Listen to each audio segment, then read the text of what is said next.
Chittagong railway স্টেশনের ticket কাউন্টারের পাশেই দাঁড়িয়ে আছে দুইটি টিকিট ভেন্ডিং মেশিন টিভিএম। তবে কেউই টিকিট নিচ্ছেন না এই যন্ত্র থেকে।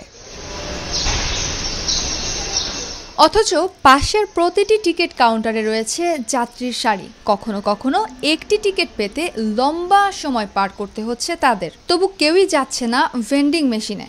2024 সালের এপ্রিলে এই যন্ত্র স্থাপন করা হলেও এখন পর্যন্ত শুরু হয়নি এর ব্যবহার। চট্টগ্রাম স্টেশনে দুটি ভেন্ডিং মেশিন যাত্রী সাধারণের টিকিট কাটার সুবিধার্থে বসানো হয়েছে, তবে এটা এখনো কার্যকর করা হয়নি, কারণ এখানে আরো কিছু কাজ বাকি রয়েছে। এটা যাত্রীদের একটা প্রাইভেসির বিষয় আছে, কারণ একজনের পাসওয়ার্ড দিয়ে আরেকজন দেখলে সেটা আর গোপনীয়তা থাকে না। এটা এটিএম বুথের মতো করে এখানে এটা বিশেষ ঘরের ব্যবস্থা করা হবে এবং এরপরে এটার কার্যকারিতা আরম্ভ হবে। যাত্রীদের মধ্যেও নেই স্বয়ংক্রিয় পদ্ধতিতে টিকিট গ্রহণের আগ্রহ। তাদের অভিযোগ, টিকিট ভেন্ডিং মেশিনে নিরাপত্তার ঝুঁকি রয়েছে।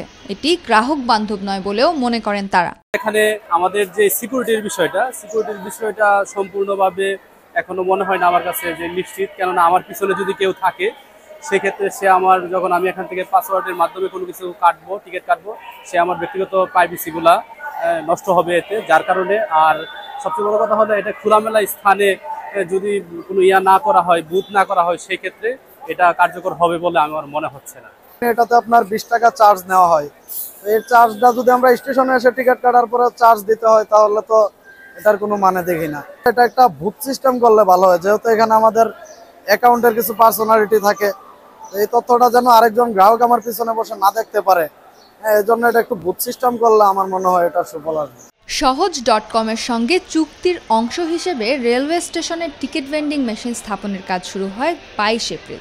ঢাকা, চট্টগ্রামের পাশাপাশি ইতিমধ্যে এই যন্ত্র বসানো হয়েছে সিলেট, কক্সবাজার, রাজশাহী, খুলনা, পঞ্চগড় ও রংপুরের রেলওয়ে স্টেশনে।